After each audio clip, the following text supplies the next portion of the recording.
Hello everyone, welcome to Khandelkar academy. इस lecture में हम मध्य प्रदेश का मध्यकालीन इतिहास डिस्कस कर रहे थे। यह पार्ट 2 होगा, यह पार्ट 2 होगा। इसके पहले हमने पार्ट 1 डिस्कस किए थे, होशंग शाह गौरी तक डिस्कस किए थे। ये उसके आगे का होगा, तो ये पार्ट 2 होगा। आपको हमारी ये सीरीज और हमारा ये लेक्चर अगर पसंद आता है तो हमारे इस चैनल पर बने रहने के लिए हमारे इस चैनल को सब्सक्राइब करना बिल्कुल ना भूलें। निश्चित ही आपको हमारे इस चैनल से मदद मिलेगी। यह लेक्चर मेरे द्वारा दिया जा रहा है। My name is Vikram Khandelkar. तो आइए शुरू करते हैं देरी न करते हुए। तो इस लेक्चर में ओनली फॉर मध्य प्रदेश का इतिहास डिस्कस करेंगे। देखिए, अपन ने यहाँ देख लिए थे कि लोधी वंश का आखिरी शासक इब्राहिम लोदी के साथ युद्ध हुआ था बाबर का। तो यहाँ से मुगल चालू होता है। तो पहले मैं आपको यहाँ से मुगल के बारे में थोड़ा सा बता देता हूँ। मुगल वंश का संस्थापक बाबर था, ये याद रखना। मुगल वंश का संस्थापक बाबर था। पानीपत का प्रथम युद्ध हुआ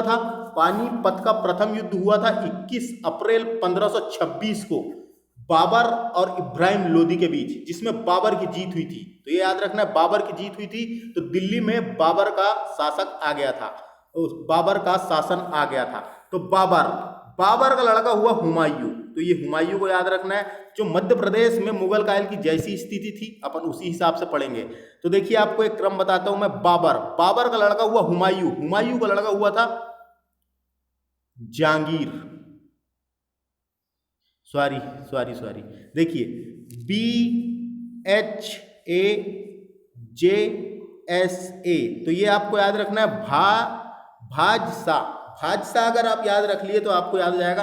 बी से बाबर, उसका लड़का हुआ था हुमायूं का लड़का हुआ था अकबर का लड़का हुआ था जहांगीर को ही सलीम कहते थे, शहजादा सलीम। जहांगीर का लड़का था शाहजहां और शाहजहां का लड़का था औरंगजेब। तो ये क्रम है दोस्तों, मुगल काल का क्रम है। बाबर, हुमायूं, अकबर, जहांगीर, शाहजहां और औरंगजेब। तो BHAJSA, बादशाह। तो ऐसे याद रखना है आपको। तो मैंने क्या बताया था आपको, मुगल वंश का संस्थापक बाबर था। पानीपत का पहला युद्ध हुआ था, बाबर जीता था, इब्राहिम लोदी के साथ हुआ था। तो उसके बाद अपन यहाँ पे देखते हैं कि मध्य प्रदेश में क्या स्थिति रही है मुगल काल की। तो देखिए, अब यहाँ से चालू करते हैं अपन मध्य प्रदेश का इतिहास। जून 1533 में मांडू में हुमायूं का अधिकार हो गया था। मालवा में हुमायूं का कुछ समय रहना निरंतर सिद्ध हुआ, क्योंकि उसकी उपस्थिति में मालवा के केवल सैनिक अधिपत्य ही रह गया था। मल्लू खां, सिकंदर खां और मिहितर जम्बूर ने उज्जैन सहित मालवा के कई स्थानों पर बाद में अधिकार कर लिया था। हुमायूं के जाने के बाद बहादुर शाह ने मालवा में मल्लू खां को सूबेदार नियुक्त किया था। किसने? बहादुर शाह ने मल्लू खां को मालवा का सूबेदार नियुक्त किया था। बहादुर शाह का उत्तराधिकारी महमूद शाह ने मल्लू खां को मांडू में कादिर शाह की उपाधि धारण करके उसके नाम से कुतबा पढ़ने और सिक्के जारी करने का फरमान जारी किया था। तो ये फैक्ट है कुछ जो याद रखना है। इस प्रकार मल्लू खां कादिर खां के नाम से मालवा का सुल्तान बना। तो ये मुगल काल से इतनी चीजें याद रखना है फ्रेंड्स आपको। जो मध्य प्रदेश में ये स्थिति थी मुगल काल की, जिसमें से कुछ इसमें से इंपॉर्टेंट बन सकते हैं। मुगल काल से इतना ही। अब आगे चलते हैं और आगे आएंगे मुगल काल। उसके बाद बात करते हैं अपन शेर शाह सूरी की। तो हुमायूं के टाइम पे ही शेर शाह सूरी भी शासक था। सूरी वंश का शासक शेर शाह सूरी के बचपन का नाम था या वास्तविक नाम था फरीद खां। डायरेक्ट क्वेश्चन आता है फरीद खां, याद रखना है। शेर शाह सूरी का वास्तविक नाम था फरीद खां। तो ये भी याद रखना है, सूरी वंश का शासक था ये। अब इसने मध्य प्रदेश में क्या क्या स्थिति थी सूरी वंश की, तो देख लेते हैं। तो देखिए, शेर शाह के उत्तर में अपनी स्थिति दृढ़ करने के बाद मालवा की ओर अभियान किया। उसमें सुजात खां को ग्वालियर की ओर भेजा था। ये इंपॉर्टेंट है, ये आ सकता है। सुजात खां को ग्वालियर की ओर भेजा था। तो ये नाम इंपॉर्टेंट है यहाँ से। शेर शाह सूरी ने ग्वालियर की ओर किसे भेजा था? सुजात खां को ग्वालियर की ओर भेजा था। ग्वालियर दुर्ग की चाबियां प्राप्त करने के बाद शेर शाह गगरोन की ओर अग्रसर हुआ था। एक गगरोन राजस्थान में है, गगरोन की ओर अग्रसर हुआ था। गगरोन से शेर शाह सूरी ने सारंगपुर की ओर बढ़ा। जिसने बढ़ा उससे इस कदम से कादिर शाह विचलित होकर गुजरात की ओर भाग गया। इस प्रकार मालवा पर शेर शाह सूरी का राज हो गया था। तो इस प्रकार मालवा पर शेर शाह सूरी का अधिकार हो गया था। शेर शाह ने सुजात खां, हाथी खां और जुनैद खां को मालवा में क्रमशः हांडिया, सतवास, धार और मांडू में नियुक्त किया।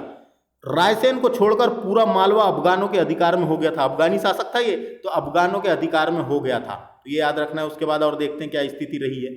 शेर शाह मालवा का सूबेदार सुजात खां को नियुक्त किया था, तो ये इंपॉर्टेंट क्वेश्चन है। शेर शाह सूरी ने मालवा का सूबेदार सुजात खां को नियुक्त कर वापस चला गया। शेर शाह ने मालवा पर 1542 और रायसेन पर 1543 में जीत लिया था। तो 1542 में मालवा को जीता था और 1543 में रायसेन को जीता था, तो ये याद रखना है। 22 मई 1945 को कलिंजर के किले में घेरे के समय शेर शाह की मृत्यु हो गई। तो शेर शाह की मृत्यु हो जाती है और शेर शाह का मकबरा है सासाराम बिहार में, तो याद रखना है सासाराम बिहार में इसका मकबरा है। तो क्वेश्चन आते हैं फ्रेंड्स इससे। शेर शाह सूरी वेरी इंपॉर्टेंट शासक रहा है।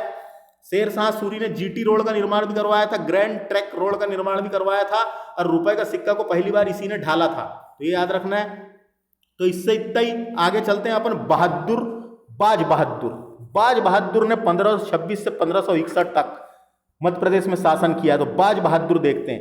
तो सुजात खां का बड़ा पुत्र मियां बायजिद खां, इसी का पुत्र था, सुजात खां का ही पुत्र था बाज बहादुर का बड़ा पुत्र मियां बायजीत खां बाज बहादुर शाह की पदावधि धारण कर मालवा का सुल्तान बना।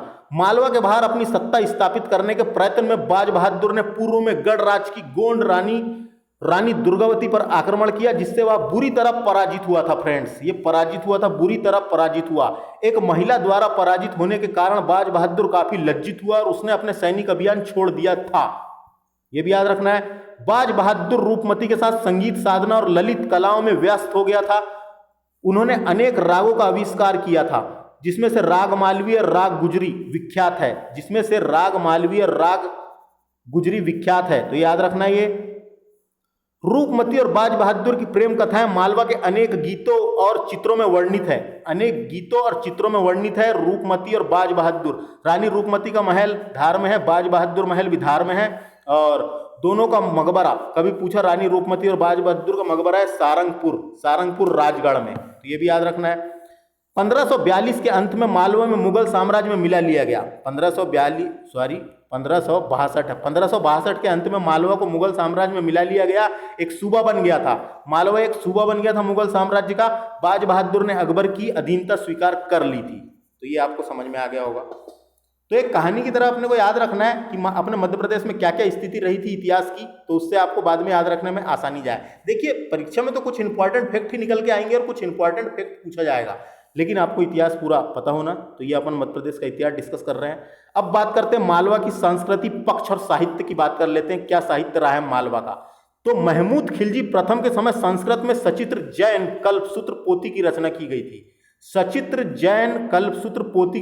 गई थी। महमूद खिलजी के समय। संग्राम सिंह सोनी ने संस्कृत में नीति शास्त्र की पुस्तक बुद्ध सागर की रचना की थी। किसने? संग्राम सिंह सोनी ने नीति शास्त्र की पुस्तक बुद्ध सागर की रचना की थी। ये इंपॉर्टेंट है फ्रेंड। 1493 में ईश्वर सूरी ने मंदसौर में ललितांग चरित्र और जैन विद्वान सुक्तकर्ती ने मांडू में प्रकृति अपभ्रंश में प्रमोष्टि प्रकाश सारा की रचना की थी। ये फ्रेंड्स ये वाला इंपॉर्टेंट फैक्ट है, इसको देख लेते हैं फिर से। 1493 में ईश्वर सूरी ने मंदसौर में ललितांग चरित्र और जैन विद्वान सुक्त कीर्ति ने मांडू में प्रकृत अपभ्रंश में प्रोमेष्टि प्रकाश सारा की रचना की थी। तो ये इंपॉर्टेंट है, प्रोमेष्टि प्रकाश सारा की रचना की थी। नासिर शाह के समय ही राजपुर में विष्णु पुराण की प्रति तैयार की गई थी। विष्णु पुराण की प्रति तैयार की गई थी। 1528 में मालवा में राजपूतों के प्रभुत्व के समय ही आष्टा के नेमिनाथ ने स्थानीय हिंदी में श्रीफल चरित्र, सूरदर्शन चरित्र और नेमिनाथ पुराण की प्रति रचना की थी। तो ये याद रखना है। सुल्तान नासिर शाह के समय तारिक नासिर शाही की रचना की गई थी। तो ये भी याद रखना है, तारिक नासिर शाही की रचना की गई थी सुल्तान नासिर शाह के समय। अब मध्य प्रदेश में चित्रकला देख लेते हैं। चित्रकला क्या क्या है? तो देखिए, मालवा में चित्रकला का इतिहास काफी पुराना है। बाघ की गुफाएं जो धार में है और उदयगिरी की गुफाएं जो विदिशा में है, इसके प्रमाण है।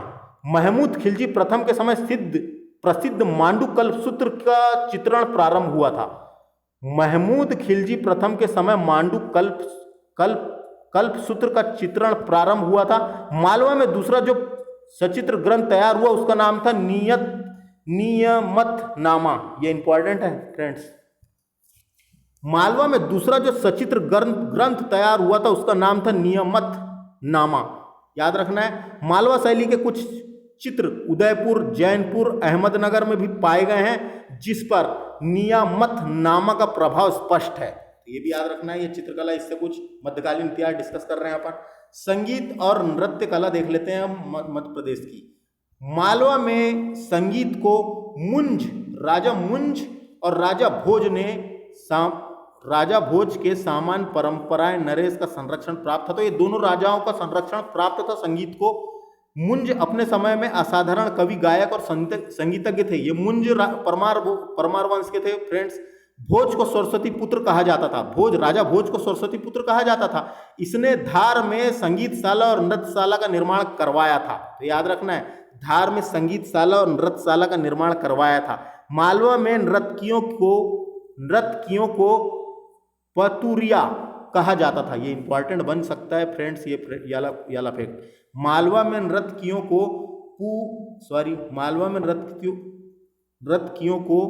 पतुरिया कहा जाता था। तो ये इंपॉर्टेंट बन सकता है। ये एक बाज बहादुर और रूपमती के संगीत के क्षेत्र में अनेक रागियों का आविष्कार किया, जिसमें से मूप कल्याण, रागिनी, गुजरी, तोड़ी राग, बाज बहादुर ख्याल का नया रूप बाज खानी ख्याल प्रमुख है। तो ये इसके कुछ इंपॉर्टेंट थे, तो इसको भी याद रखना है।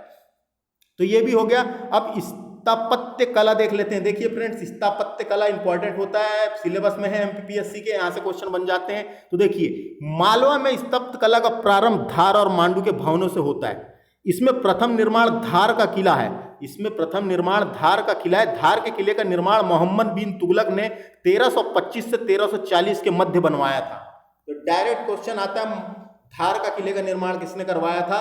तो मोहम्मद बिन तुगलक वंश का शासक रहा है, मोहम्मद बिन तुगलक ने करवाया था। तो याद रखना, ये स्थापत्य कला मालवा की इंपॉर्टेंट है। उसके बाद आगे देखते हैं और क्या है। मालवा के प्रारंभिक भवनों में 4 मस्जिद प्रमुख थी, जिसका निर्माण 1400 से 1425 के मध्य हुआ था।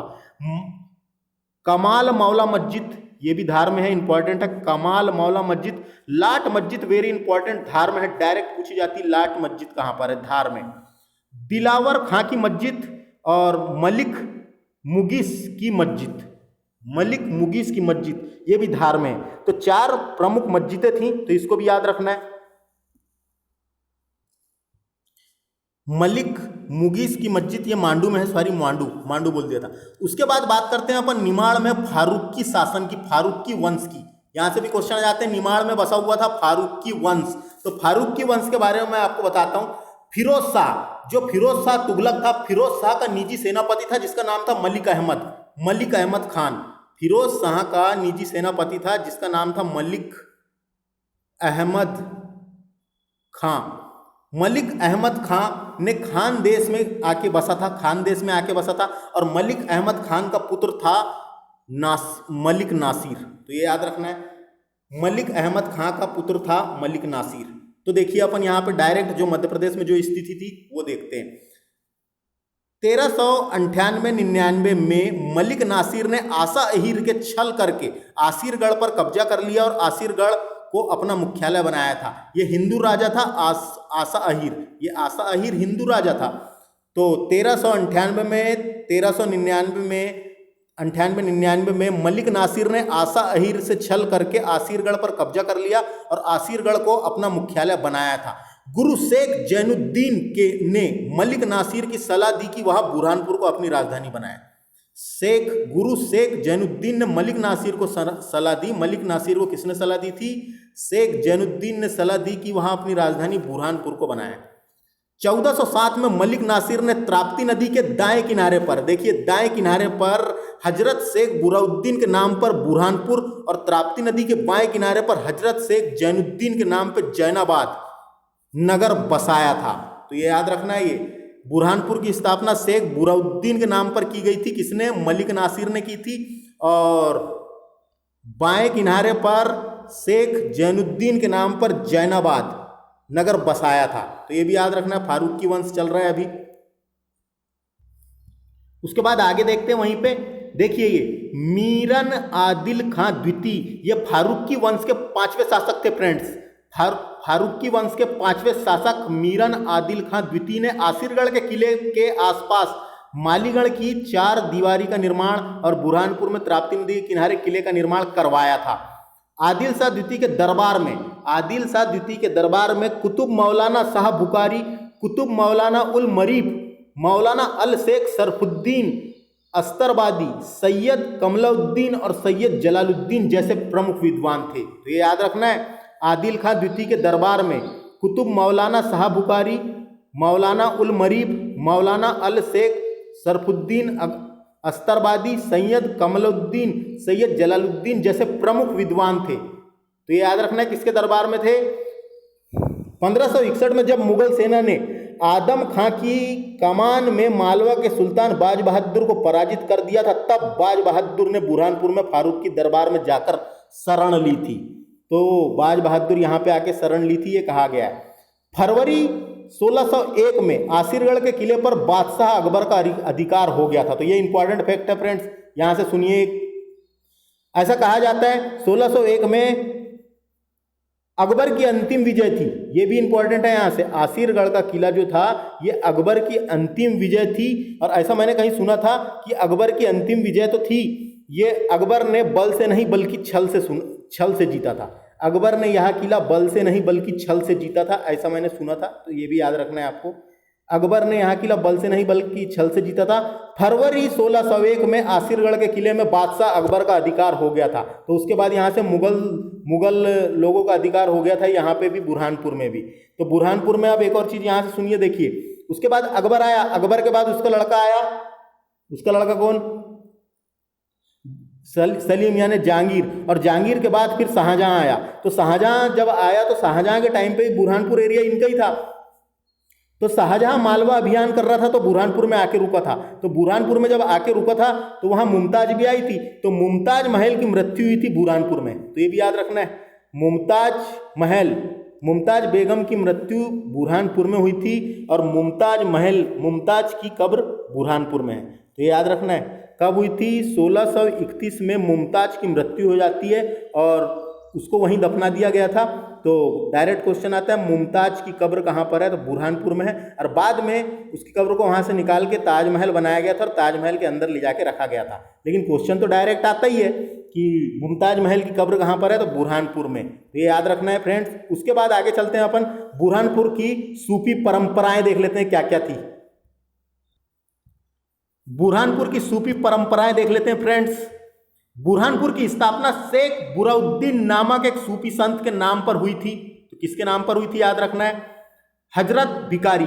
तो इनका भी नाम याद रखिए, हजरत भिकारी। इसका पूरा नाम कुतुब मौलाना निजामुद्दीन था, पर वे शाह भिकारी के नाम से जाने जाते थे। इनका जन्म अजोधन पंजाब में हुआ था। दरगाह पर आज भी बुरहानपुर में उत्तरावली नदी के तट पर हर साल उर्स लगता है। तो उर्स भी मनाया जाता है इनकी दरगाह पर। तो इनकी दरगाह कहाँ पर है? बुरहानपुर में। याद रखना है। बहाउद्दीन बाजन चिश्ती, इसका मकबरा बुरहानपुर में शाह बाजार मोहल्ले के पांडुमल चौराहा के पास है। तो ये भी याद रखना है, पांडुमल चौराहा के पास है बहाउद्दीन बाजन चिश्ती का मकबरा।